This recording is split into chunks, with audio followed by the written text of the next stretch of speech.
മലബാറുകാരെ പ്രവാസലോകം സ്വപ്നം കാണാൻ പഠിപ്പിച്ച പെരിന്തൽമണ്ണയുടെ സ്വന്തം സന്തോഷ് ട്രാവൽസ് പുതുവർഷത്തിൽ പുത്തൻ മാറ്റങ്ങളോടെ നിങ്ങൾക്കരികിൽ എത്തിയിരിക്കുകയാണ്. പെരിന്തൽമണ്ണ ഊട്ടി റോഡിൽ മൗലാന ആശുപത്രിക്ക് സമീപത്തായാണ് നവീകരിച്ച സന്തോഷ് ട്രാവൽസ് പ്രവർത്തനം ആരംഭിച്ചിരിക്കുന്നത്. പ്രവാസലോകം എന്ന സ്വപ്നം കാണാൻ മലബാറുകാർക്ക് ധൈര്യം പകർന്നതിൽ വലിയ പങ്കാണ് സന്തോഷ് ട്രാവൽസിനുള്ളത്. അരനൂറ്റാണ്ടുകാലം മലബാറുകാരെ പ്രവാസലോകത്തേക്ക് പറന്നുയരാൻ സഹായിച്ച സന്തോഷ് ട്രാവൽസിന്റെ നവീകരിച്ച ഓഫീസ് പെരിന്തൽമണ്ണ ഊട്ടി റോഡിൽ മൗലാന ആശുപത്രിക്ക് സമീപം UC പ്ലാസ ബിൽഡിംഗിലാണ് പ്രവർത്തനം ആരംഭിച്ചിരിക്കുന്നത്. സംരംഭത്തിന്റെ ഉദ്ഘാടനം പാണക്കാട് സാദിഖ് അലി ശിഹാബ് തങ്ങൾ നിർവഹിച്ചു.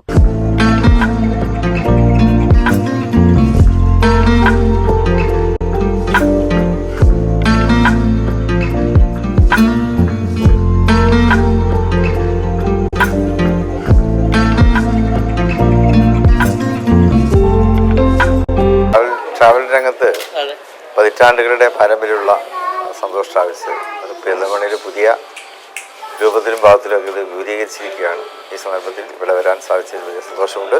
സ്വാൻ രാജ് അദ്ദേഹത്തിൻ്റെ ജീവിതം തന്നെ ട്രാവൽ മേഖലയിൽ ഒഴിഞ്ഞു വെച്ചിട്ടുള്ള ഒരു വ്യക്തിയാണ്. അള്ളാഹു എല്ലാ ബർക്കത്തും നൽകപ്പെട്ട ചടങ്ങിൽ Santhosh Travels managing director C. Usman, ഡയറക്ടർമാരായ റിയാസ് ബാബു, റമീസ്, V. അബ്ദുൽ വഹാബ് MP തുടങ്ങി വിവിധ രാഷ്ട്രീയ സാമൂഹിക